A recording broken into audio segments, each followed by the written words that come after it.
చిన్న ఒక నిమిషంలో ఒక ఉపద్ఘాతం ఇచ్చి విషయాన్ని మళ్ళీ చెప్పేస్తాం. సూచన ఏంటంటే తల్లిదండ్రులందరికీ కూడా దూర ప్రాంతాల నుంచి వచ్చారు. ఆర్థిక స్తోమత లేని తల్లిదండ్రులు ఇంకా చాలామంది రాలేదు.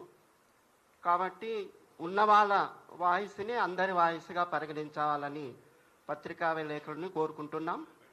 తల్లిదండ్రులకి ఏంటంటే మీరు అందరికీ అవకాశం ఉంటుంది, మీరు జాగ్రత్తగా విషయాన్ని వారికి చేరవేయండి. ఒకరు మాట్లాడేటప్పుడు ఇంకొకరు దయచేసి వాళ్ళని డిస్టర్బ్ చేయకండి. ఇది ఒకటి గమనిస్తే చాలు. సమస్య ఏమిటంటే మామూలుగా మనకి ఒక చిన్న ఉదాహరణతో మొదలెట్టి చెప్పేస్తాను క్షుణ్ణంగా.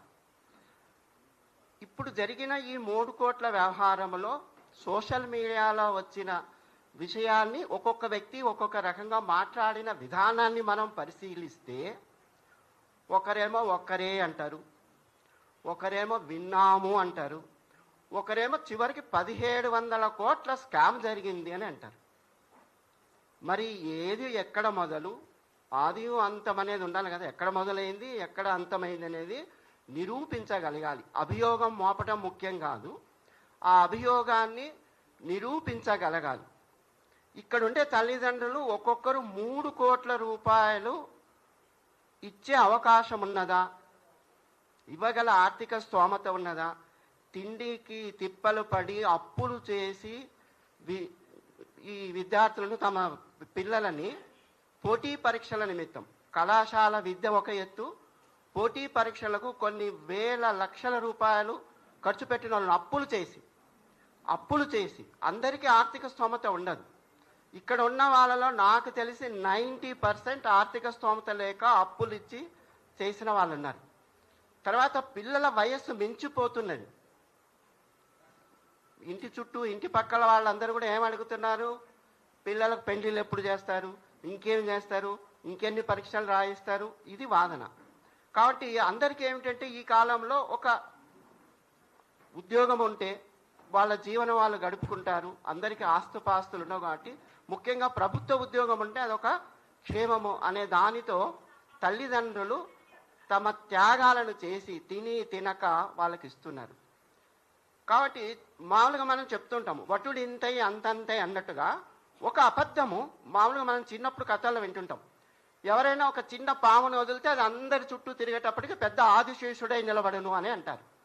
ఇప్పుడు కూడా మేము ఇక్కడ రాకపోతే ఆదిశేషుడు ఇంకా అనంత లోకాల వరకు పోయి ఈ తల్లిదండ్రులు నిజంగానే 3 కోట్లు ఇచ్చేసి ఉద్యోగాలు కొనుక్కున్నారు. మనకు తెలుసు మౌనం అర్ధాంగీకారం అంటారు.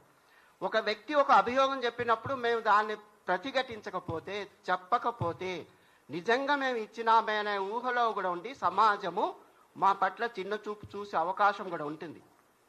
ఒకవేళ రేపు జరగబోయే పరిణామాల్లో అనుకూలత వచ్చినా కూడా వీళ్ళు 3 కోట్లు ఇచ్చి కొన్న ఉద్యోగాలే అనే అవకాశాలు కూడా ఉంటాయి అనే దుగ్ధతతో ఆ బాధతో మేము మీ సమాజ శ్రేయస్సు కోరే పత్రికా విలేకరుల ముందుకు వచ్చి మా బాధను అందరికీ తెలియజేయమంటున్నాం.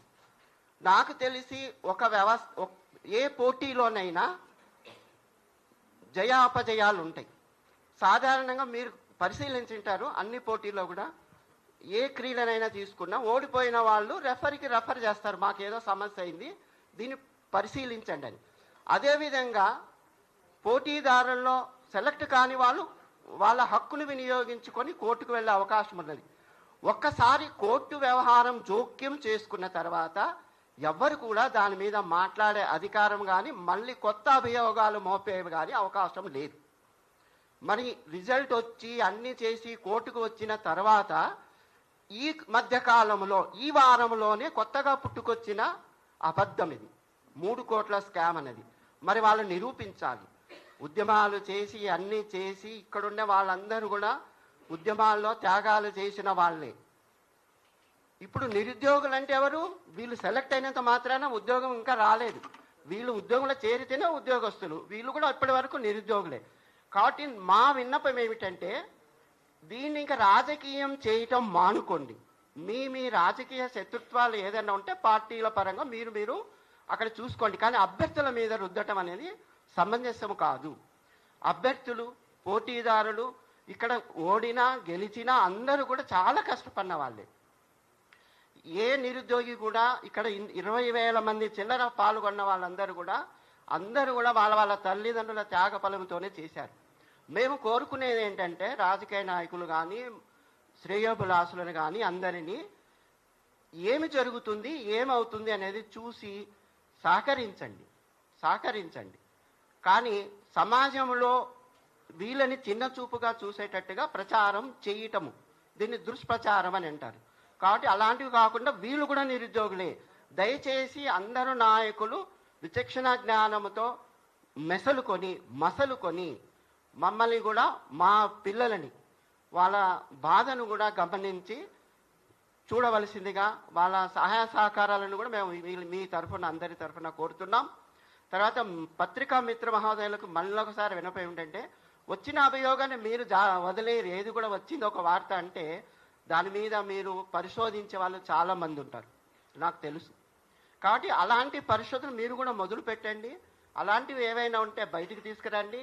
లేదు మీ ప్రాంతాల్లో ఉన్నటువంటి సెలెక్టెడ్ వాళ్ళు ఉంటే కూడా మీ ప్రెస్ మీద మొత్తం దేశమంతా ఉంటుంది. ఎవరైతే సెలెక్ట్ అయ్యారో ఏ ప్రాంతంలో ఉన్నారో మీరు డైరెక్ట్గా వాళ్ళ ఇంటికి వెళ్ళి ఆర్థిక పరిస్థితులు కూడా చూడండి, వాళ్ళ ఇంటి స్థితిగతులు చూడండి, తల్లిదండ్రులు చూడండి, ఇచ్చారా లేదా కూడా మీరు అడగండి. వాస్తవాన్ని బయట పెట్టే వాళ్ళు నిష్పక్షపాతంగా ఎలాంటి ప్రలోభాలకు లొంగకుండా విషయాన్ని బయటికి తీసేవాళ్ళు మీరు. కాబట్టి ఈ వారంలో జరిగిన పరిణామాల మీద కూడా మీరు మర్చిపోకుండా చేయవలసిందిగా కోరుకుంటూ, మా పాపకు 46వ ర్యాంకు వచ్చినది. తను చాలా కష్టపడ్డది. ఇప్పుడు మాలాంటి కొంచెం విద్యావేత్తలైనందుకు వాళ్ళకు ప్రాపర్ గైడెన్స్ ఇంటి దగ్గర అక్కడ ఇస్తాం. ఒక్కొక్కరు ఎన్నెన్ని గంటలు చదివినారనేది అన్ని చెప్పు. ఈ పోటీ పరీక్ష సంస్థలు ఏవైతే ఉన్నాయో సెలెక్ట్ అయిన వాళ్ళందరికీ పిలిచి సన్మానాలు చేసి పొగిడిన వాళ్ళే ఈరోజు అమ్ముకున్నారు, కొన్నారు అనే ప్రచారంలో వాళ్ళు కూడా వచ్చేసారు. కాబట్టి వాళ్ళ సంస్థలో పోటీ తీసుకున్న వాళ్ళు, పోటీ పరీక్షలకు శిక్షణ పొందిన వాళ్ళ గురించి వాళ్ళకి తెలుసు. ఒక విద్యార్థి పోటీదారుడు ఏ విధంగా చదువుతున్నాడు, ఏ విధంగా ఉన్నది, ఏ మాత్రం ఉన్నది అనేది వాళ్ళకు తెలుసు. కాబట్టి వాళ్ళు సెలెక్ట్ అయినారన్నప్పుడు వాళ్ళు చేసిన తర్వాత మళ్ళీ వాళ్ళే అంటే పొగిడిన నోటనే తిట్టుడు అనేది. కాబట్టి ఇది ఎంతవరకు సమంజసము? నిజంగా లోపభూయిష్టాలు ఉన్నాయి జరిగినవి అని అంటే అందరూ కూడా మనం దాని మీద బయట పెట్టవలసిందే. మేము కూడా ఈ విచారణకు సిద్ధంగా ఉన్నాం. ఎక్కడికి రమ్మన్నా వచ్చేస్తాం. 3 కోట్ల సంబంధించిన దాన్ని వాళ్ళు నిరూపించాలి. కోర్టులో వ్యవహారం ఉన్నప్పుడు దయచేసి ఇంకెవరు ఎలాంటివి చేయకుండా పర్యవసానము కోర్టు చూసుకుంటుంది. దాని మీద మనం న్యాయ వ్యవస్థ మీద మనం అందరం నమ్మకం ఉంచి శిరస్సు వంచి వాళ్ళు చెప్పిన దానికి మనం పాటించి నడుచుకోవాలి.